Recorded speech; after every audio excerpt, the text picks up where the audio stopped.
Welcome back to Living Local. Home buyers haven't had it easy the past couple of years with high prices and limited inventory. However, there are signs that things may be slowly shifting with the housing market. And we're checking in with Kyle Robinson in this segment sponsored by the Robinson Group. Thanks so much, Kyle, for coming in. Thanks for having me back. So tell us, how are interest rates looking today? So today, conventional 30-year fixed rate is around 6%. FHA, VA rates are around 5.25. I will tell you that obviously that's higher than what it's been in the past, but the one thing that you just need to understand is that you could always refinance if things shift in the future. Okay.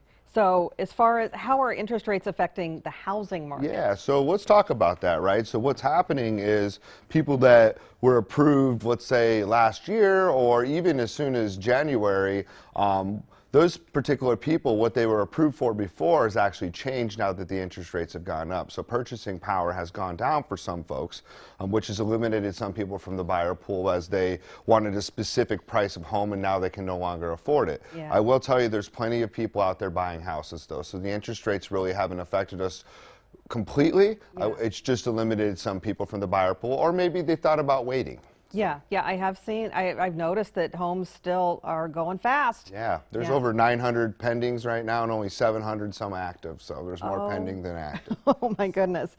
So the inventory, let's talk about that. How is that looking currently, and what can we expect maybe 6 months down the road? Yeah, so the inventory has actually gone up pre or post-COVID, or I don't know if we're done with COVID yet, but for what I feel like we're done with COVID, we're not wearing masks anymore. But regardless, I will say that the inventory has gone up. One thing that we've also noticed too is that prices have started to not appreciate as fast as they have gone in the past. So I think a lot of people were concerned over the last 2.5 years because housing prices were going up.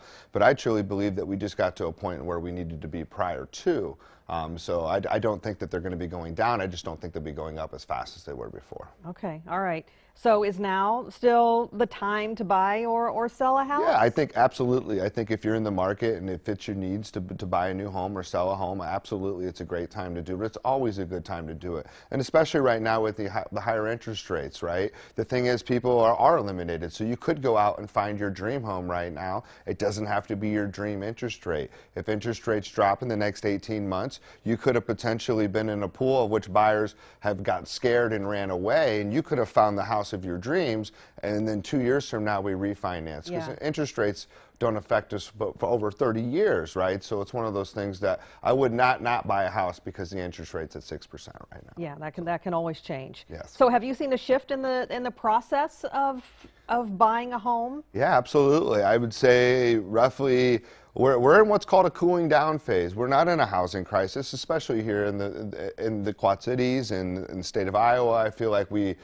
grew at a rate in which was sustainable, right? In some areas, maybe they did disagree with that, but I have seen that inspections are starting to come back. That's something that we didn't really see a whole lot of offers with inspections. People are actually writing subject to sale offers.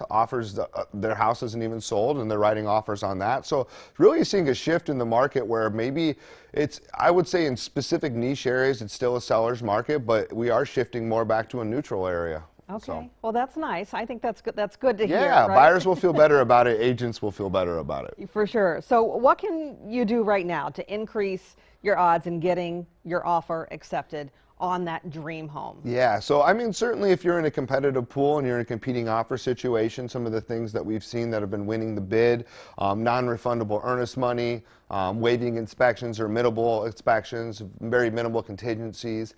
Obviously, cash is something that certainly something to consider as a seller versus some type of financed option, but really just putting it out there and saying, hey, you know what, I've done my due diligence, I've looked at this house, it's something that I want, and as long as nothing major comes up, I'm going to move forward. That's what sellers want to hear. Okay. So.